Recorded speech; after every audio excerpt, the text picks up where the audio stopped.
从东京赛场上的一战成名，到国服独立职业联赛官微停更，风靡全球的皇室战争是如何一步步变成今天这样？飞龙宝宝、超级骑士、飞行器，又或者是哥布林钻机、弓箭女皇，你还记得你拥有过哪些卡牌吗？作为 Supercell 不得不提的一款手游，皇室战争在各方争议下诞生，又在玩家的追捧里成长，在全球同服的背景下达到鼎盛，又在分服后一蹶不振。好与坏的矛盾似乎一直围绕着这款手游。既然我们已经聊过了海岛骑兵和部落冲突，那作为他们的后起之秀，自然不能不提。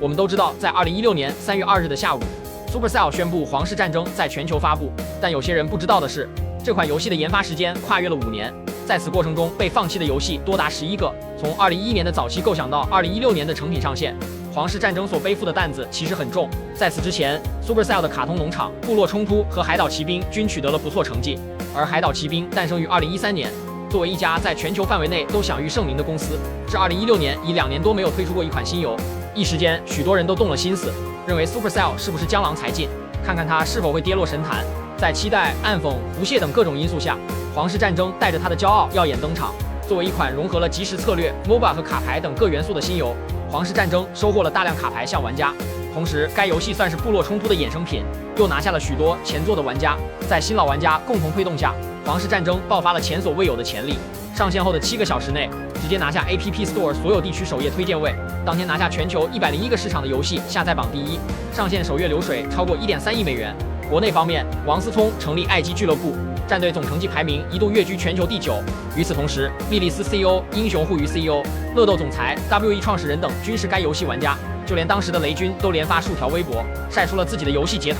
这些人无论出于何种目的，或多或少都推动了游戏在国内的知名度。而与之相反的，则是另一条信息。2016年6月21日，腾讯宣布收购 Supercell 大部分股权，卡通农场、部落冲突、海岛骑兵及皇室战争等，在未来都将纳入到腾讯的娱乐版图之中。7月，皇室战争开始登陆腾讯平台，接入微信和 QQ 2大社交，并在之后时间逐步取缔其他渠道。不过，相比起新增2种登录方式，另一种大事似乎更引人关注：皇室战争电竞事业在国内的开端。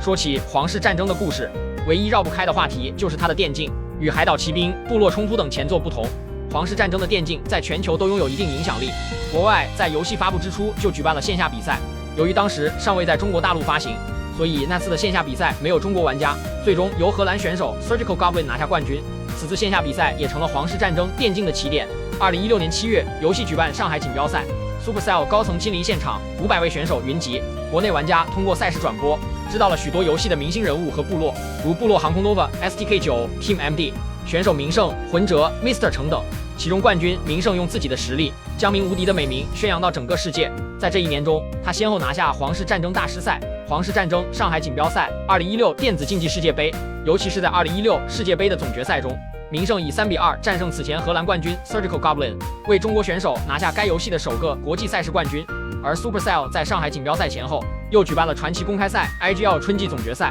洲际赛事 CACC 亚洲皇冠杯等。在皇室战争对电竞事业攻城略地时，他的游戏成绩却出现了意外。2016年7月起，皇室战争开始下滑，市场份额不断被其他产品蚕食，而造成如此严重的后果来自于多个方面。首先是外部因素受到其他游戏影响，其中最重要当属任天堂发行的 Pokémon Go， 上线不到1个月下载量便轻松破亿，大量分流了皇室战争的玩家群体。国内方面，王者和阴阳师先后登场，进一步挤压市场份额。游戏内部受到社交系统、卡牌数量以及更新内容跟不上玩家的消耗等等因素结合在一起，造成了皇室战争在7月后的成绩下滑，导致不少用户流失。面对内外交困的局面， Supercell 发起了反击战。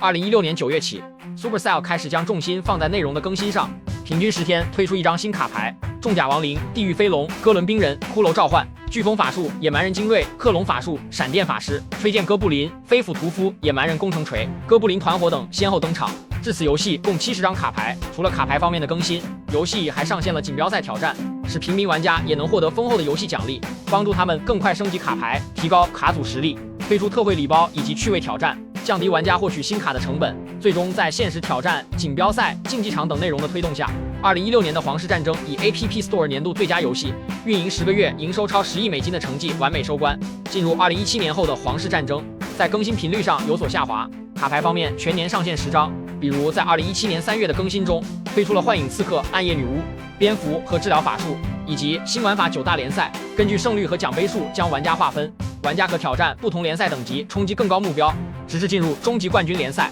每个赛季结束时会获得对应奖励。同月24日上线部落战玩法，玩家可与部落成员一起挑战其他选手。相比于此前的1v1，本次2v2的部落战更加看重团队配合，间接提升了游戏在社交方面的不足。此后游戏稳定更新，先后上新6张卡牌：传奇卡超级骑士、史诗卡加农炮战车、猎人、稀有卡飞行器、电击车小队、普通卡骷髅气球，并推出没有皇家塔的达阵模式和锦标赛机制等等。2018年4月，游戏史诗级更新部落战。该模式之所以让人难以忘记，就在于玩法的独特之处，它将整体部落和个体玩家捆绑在一起，玩家需要通过对局为部落战创造贡献，最终共同获取奖励。而反之，队友不给力，所拥有的底牌就不足，所能获得的奖励就会大打折扣。此举提高了部落成员的活跃度，被玩家视为游戏史上十分重要的一次更新。在内容的更新之外，最瞩目的莫过于电竞。2018年3月，皇室战争继续在电竞上布局，于上海举办了首届 CRL 职业联赛，5月入选雅加达亚运会电子竞技表演项目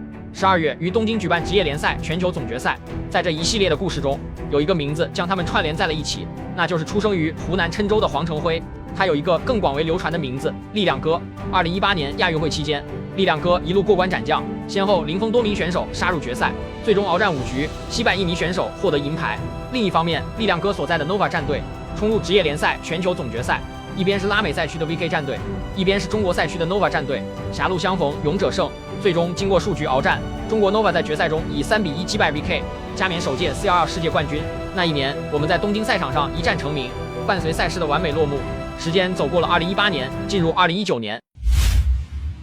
2019年4月，游戏推出皇室征途玩法，全新的1v1TNT晋升系统，并上线稀有卡地震法术。7月，伴随首个主题季洪水和新卡牌渔夫，游戏引入全新奖励机制皇室令牌，上线新竞技场渔夫方舟，以及全新的游戏模式等多项内容。相比于后来人人喊打的月卡，早期的月卡性价比非常高。当然这些都是后话，要说当年发生的一些争议，那或许是屠夫和女巫卡牌事件，均是因数值调整造成平衡问题。不过官方很快就回调参数，并没有造成太大的影响。直到那件事的发生，2020年8月，部落战2正式上线。官方原本打算是为游戏注入新玩法，代替掉此前的部落战，但从部落战2上线开始，争议就没有停止过。皇室战争作为一款类卡牌手游，本身的平衡性就至关重要。尽管在此之前平衡就已经出现问题，但还没到不能打的地步。而部落战2的出现导致卡等加剧，面对满级卡组的对手常常有心无力。还有就是卡组和卡牌池的不足，以及任务系统调整带来的奖励减少。总而言之，部落战2是一次失败的更新，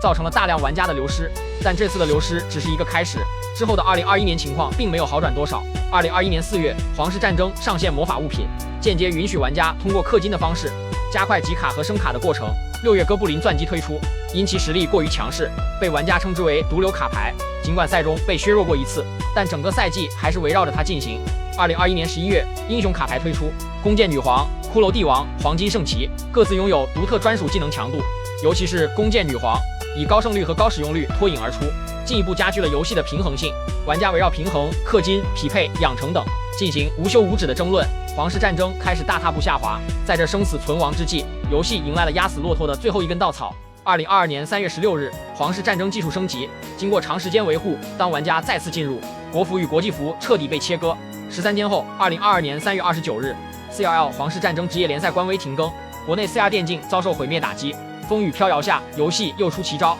2022年6月爆发620事件，游戏大改数据，减少宝箱产出，提升玩家在集卡和升卡方面的难度，并一次性上架50余个礼包。其目的就是让玩家通过氪金升级，尤其是在暗改方面，卡牌数据全面膨胀，游戏平衡严重失调。石头人血量从6000增加到1万，皮卡血量直加3000，卡等压制现象在此刻达到巅峰。尽管后续在玩家的抗议中，数值进行了回调处理，但导致的评分下降、玩家流失，却再也无法弥补回来。其实皇室战争从来都不是一款氪金游戏，它曾经的荣耀、曾经的巅峰，均源自于玩家对卡牌卡组的理解，是战场上的细微拉扯，是算牌记牌的心理博弈。这些乐趣并非只靠氪金提升就能带来，相反，在这款游戏中，如果理解不到位，氪金反而是大忌。而这些对于老玩家是乐趣的玩法，对于新入坑的人来说，时间成本太高，这也就导致新鲜血液难以注入，老玩家慢慢离开，新人难以久留，造成了游戏青黄不接的尴尬局面。当然，这其中有官方的不作为导致，但作为一款已经运营8年的手游，它带给玩家的时间够久了。如今，虽然皇室战争还在持续运营，但关于他的故事，我们就暂时讲到这里，他的未来由其他玩家继续演绎。好的，那以上就是本期的全部内容，我们下期视频再见。